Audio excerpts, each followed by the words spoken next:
India south Africa రెండో one day match చూసిన తర్వాత భారత్ అభిమానుల మనసు బాధతో నిండిపోయింది. 358 పరుగుల భారీ లక్ష్యాన్ని సౌత్ ఆఫ్రికా 4 బంతుల్లో 4 వికెట్లు మిగిల్చి ఛేదించేసింది. సిరీస్ 1-1తో సమం అయిపోయింది. కానీ విజయం కంటే భారత్ బౌలింగ్ ఎంత దారుణంగా ఉందో అది చూస్తే భయమేస్తుంది. ప్రసిద్ధ్ కృష్ణ 8.2 ఓవర్లు 85 రన్స్. 10 ఓవర్లు వేస్తే సెంచరీ కొట్టేవాడు బ్రో. 2 వికెట్లు తీసినా ఏం లాభం? ఎకానమీ 10కి పైగా. హర్షదీప్ 10 ఓవర్లు 54 ఇచ్చాడు.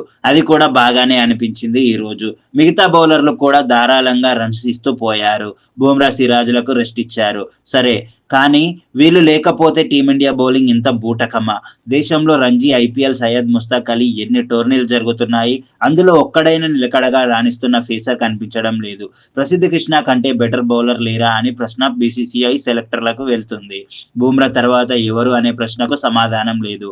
హార్దిక్ పాండ్యా కూడా గాయాలతో ఇబ్బంది పడుతున్నాడు. ఇలా వెళ్తే మరి 3-4 సంవత్సరాల తర్వాత ఏమవుతుంది?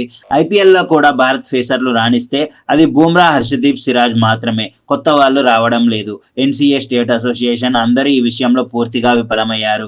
మూడో వన్డే డిసెంబర్ 6న ఉంది. భారత్ గెలవాలంటే ఒకటే మార్గం. టాస్ గెలిచి చేజ్ చేయాలి. మళ్ళీ ముందు బ్యాటింగ్ చేసి 350+ పెడితే సౌత్ ఆఫ్రికా మళ్ళీ చేజ్ చేస్తుంది. సిరీస్ వాళ్ళదే అవుతుంది. బుమ్రా లేని టీమిండియా బౌలింగ్ పరమశిత్తగా కనిపిస్తుంది. ఇది ఒక్క మ్యాచ్ సమస్యే కాదు. సెలెక్టర్లు, కోచ్‌లు ఇప్పటిదాకా నిద్రపోయారా? ఇకనైనా మేల్కోండి.